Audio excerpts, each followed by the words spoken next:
We don't celebrate a lot of special days in the community.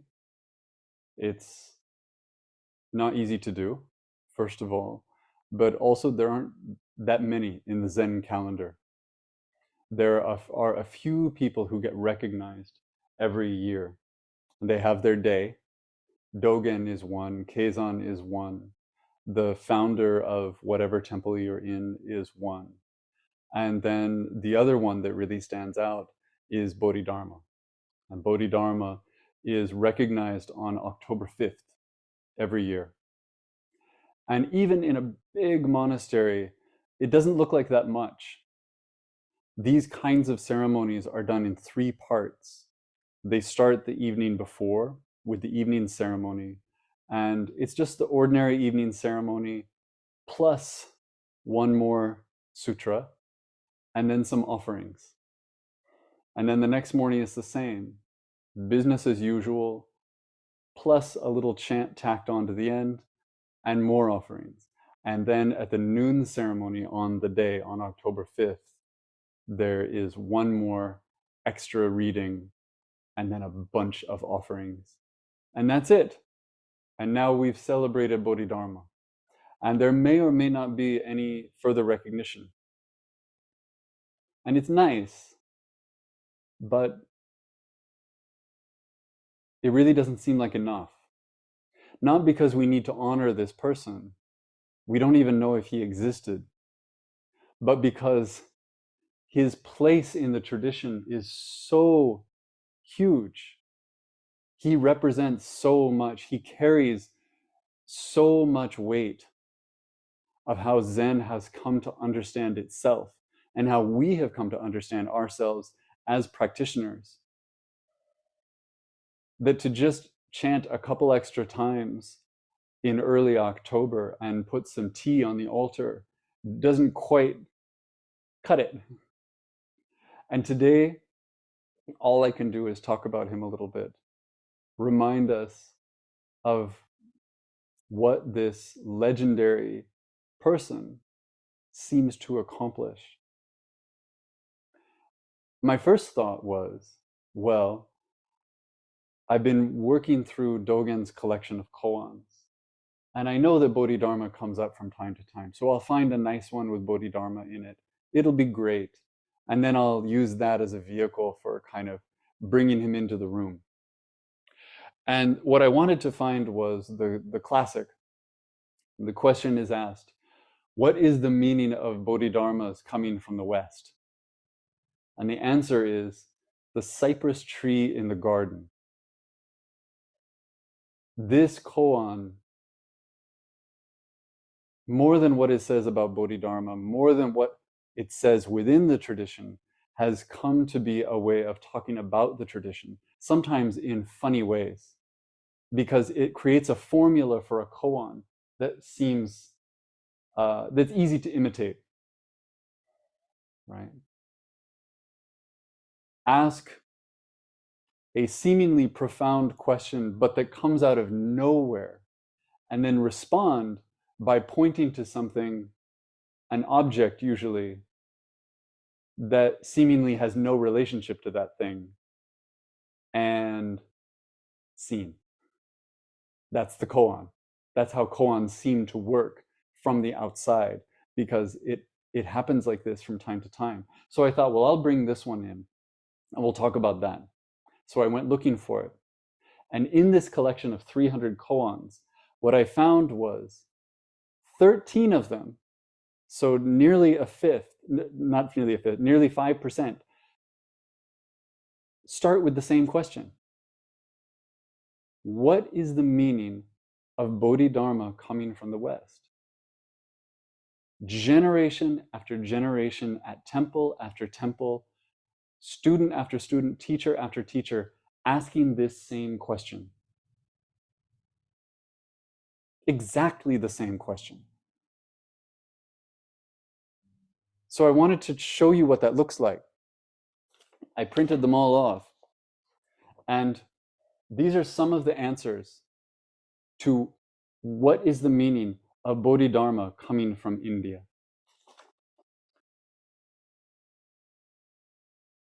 what is the meaning of Bodhidharmas coming from India? The teacher replies, it's just like this. Another monk asks, what is the significance of Bodhidharmas coming from India? And the teacher says, ask the pillar.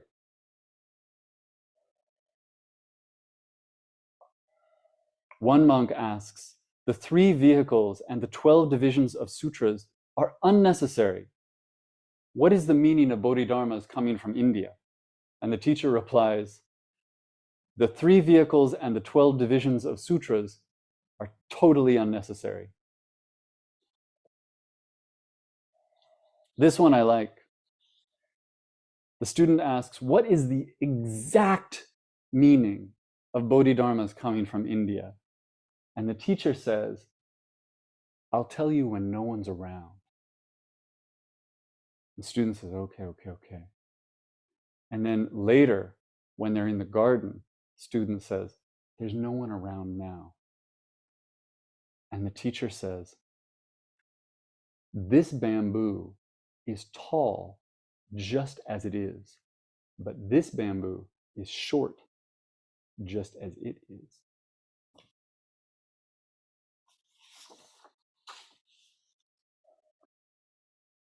A monk asks, aside from the 4 propositions and 100 negations, please tell me the meaning of the ancestors coming from India. And when we hear the ancestor, that's Bodhidharma. He's that big.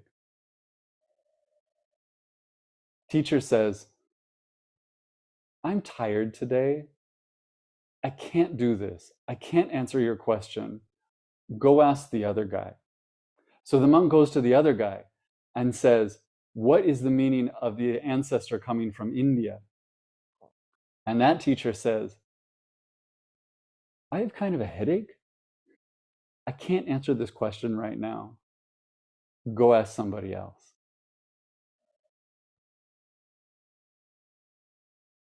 Here's the classic. A monk asked Zhao Zhou, what is the meaning of the ancestors coming from India? And Zhao Zhou said, the cypress tree in the garden. And the monk pushed back and he said, please don't teach it that way. Please don't do the thing where you point to an object. What is the meaning of the ancestor coming from India? And Zhao Zhou said, the cypress tree in the garden.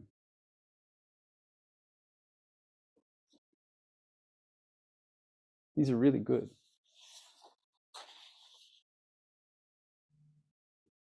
Another monk asks, I am not asking about the 3 vehicles and the 12 divisions of sutras, but what is the meaning of the ancestors coming from India? And the teacher holds up his fist and says, do you understand? And the monk says, no, I don't. And the teacher says, you've studied extensively, yet you don't even know what a fist is. And the monk says, really, I don't. And the teacher says, if you meet a true person, you are fulfilled in the way. If you do not meet a true person, you spread worldly truths.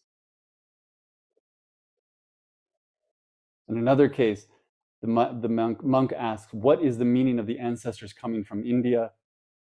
And the teacher says, come closer and I'll tell you. And so the monk comes closer. And then the teacher grabs him by the ear and says, you shouldn't discuss this with the 6 ears, the 6 sense organs. Here's another one, and I tried to bring a prop, but I couldn't find it. The student asks, what is the meaning of the ancestor coming from India? And there are these things called, they're a meditation brace. And they're just a stick, and they're kind of curved on the bottom, and then they're equally curved on the top. And in monasteries where people were sitting all day and all night, they would prop this in their hands, and it would come up, and the curved part on top would hold their chin up, so that even if they passed out, they would stay in that posture. So when the student asks, why did Bodhidharma come from India? The teacher says, would you hand me that meditation brace? And the monk says, sure. And he hands it to him, and the teacher hits him. So he goes to another teacher, and he says, I asked the other guy why Bodhidharma came from India, and he just hit me. So will you tell me, why did Bodhidharma come from India? And the teacher says, do you see that cushion over there? Would you hand that to me?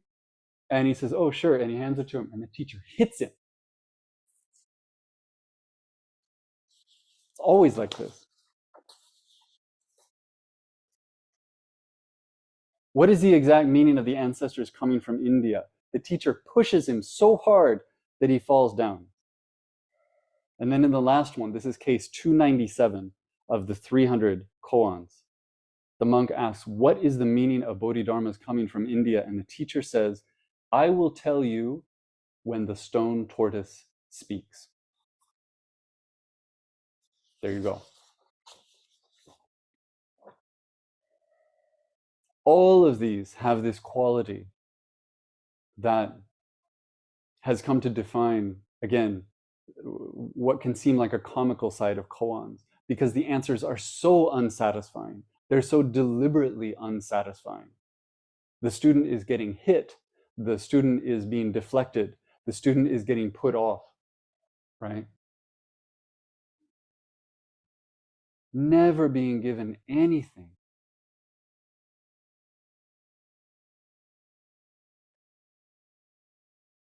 But this tells a story about what Zen thinks it is, about what Zen thinks it is doing, and about what this character means.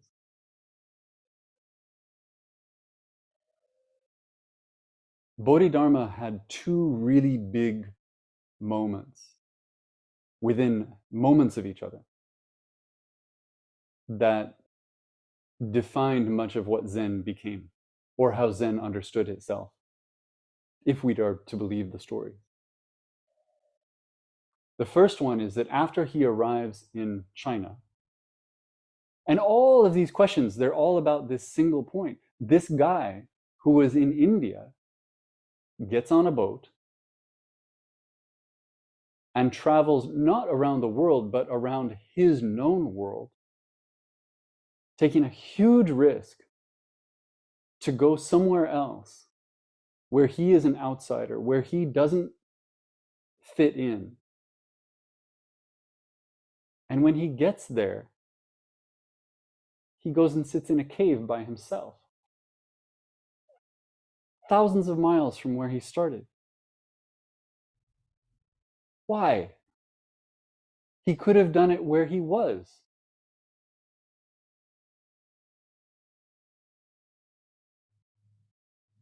He gets to China, and at first, according to the story, there's some excitement because this is a period in Chinese history when Buddhism is still kind of finding its feet. And when a monk came from India, it was a big deal because the monks from India seemed to have the goods.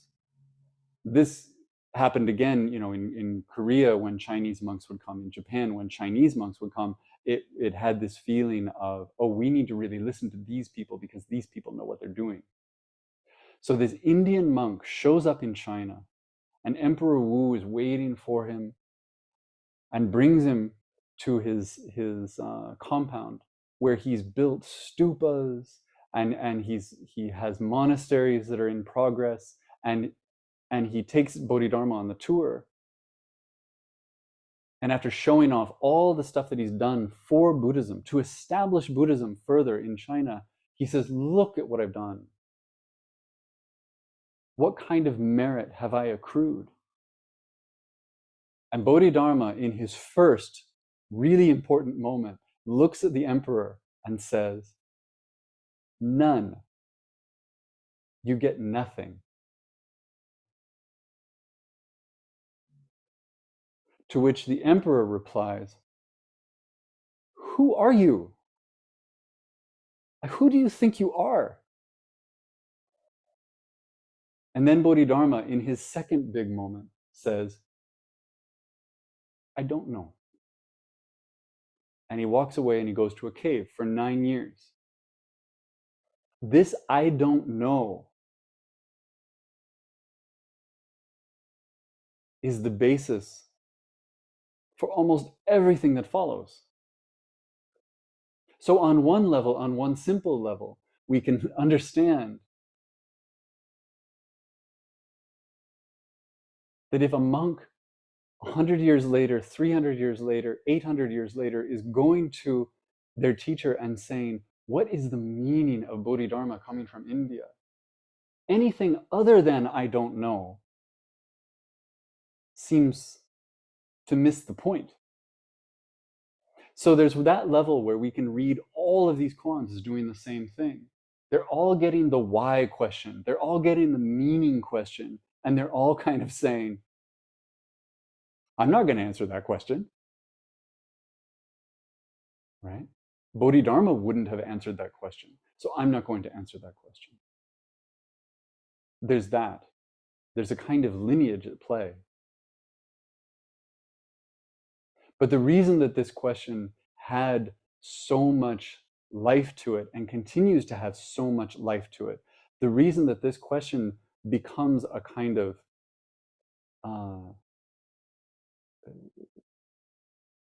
a setup, right? Where you go to this teacher or that teacher and you ask them exactly the same thing,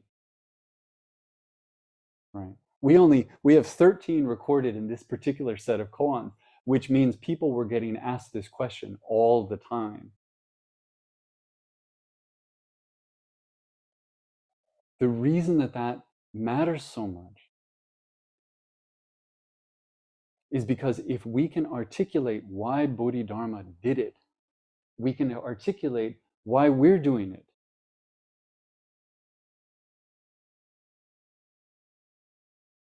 What is the meaning of Bodhidharma coming from the West?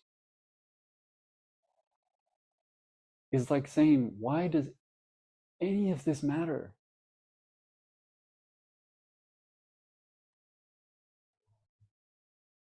If you are new to the practice, if you just came, if you've been doing this for a year, maybe 2 years, there's a very good chance that if I ask you, why are you here? You might actually have a really good answer for that. Because something brought you here. You might be able to say, there's something I want to achieve by doing this. There's a kind of person I want to become. There's something I want to understand. I want to be transformed. I want to see with different eyes. I want to be like that person over there, whatever it is. All valid, clear, satisfying answers to this question. Some of you have been doing this for a long, long time. And I'm betting that for you, that question, why are you doing this, is not so easy to answer. Because if you've been practicing for 5 years or 10 years or 20 years or 40 years, and if you've been paying attention, you've noticed that all the things you wanted it to do didn't happen. And you didn't become that kind of person. And you didn't see to the depths of this. And you didn't become the walking embodiment of compassion or whatever it is that felt like it might be in reach at the beginning. And yet you're still here.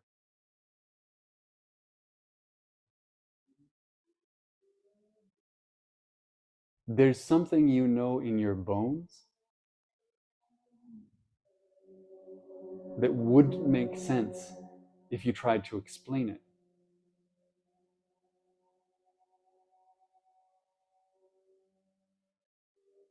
I hear all of these questions as coming from that point in the middle.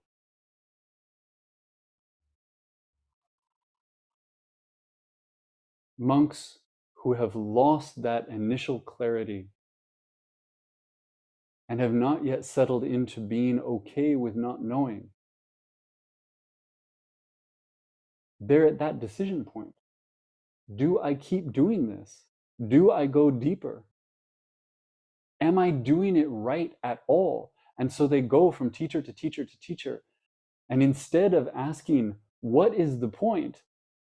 They ask, why did Bodhidharma come here?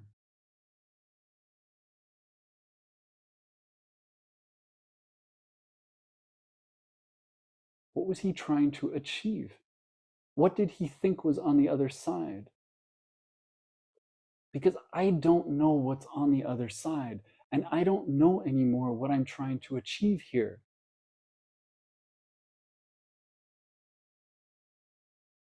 Tell me.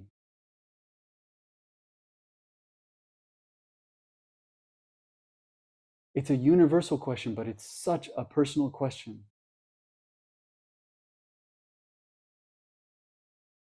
And the teachers, when they hear this question, they know this question because they've asked this question. 20 years before, 40 years before, they were the monks standing there trying to figure out exactly this thing. And a young monk comes and says, what's the point? But now they're on the other side. And they hit him. And they push him. And they make fun of him. Right?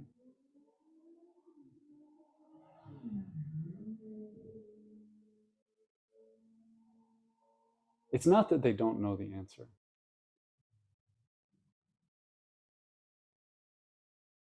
But they also can't say it.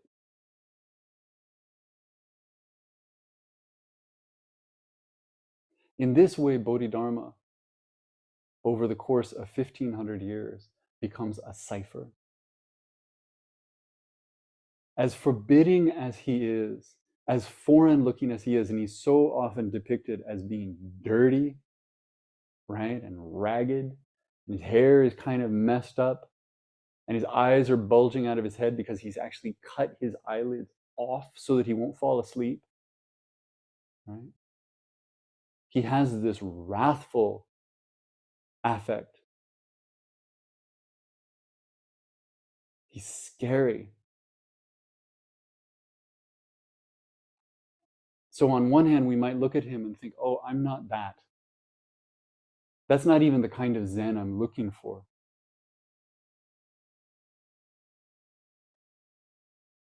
And yet, when we try to find the heart of why we're here, we find ourselves standing in his shoes. We find ourselves identifying with him.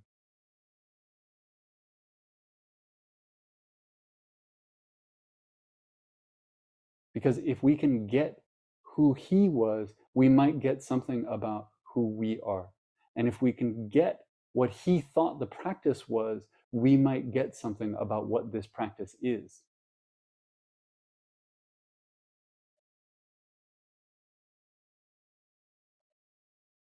That's just one face of the role that this character plays in this tradition.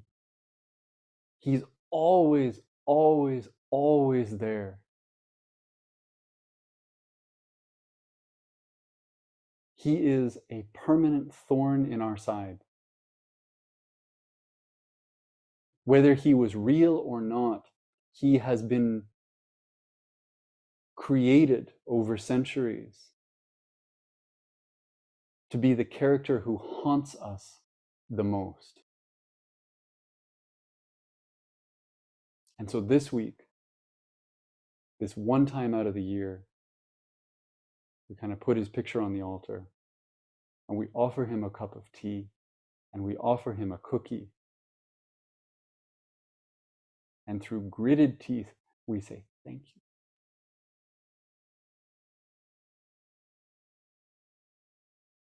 And that's where I'll stop.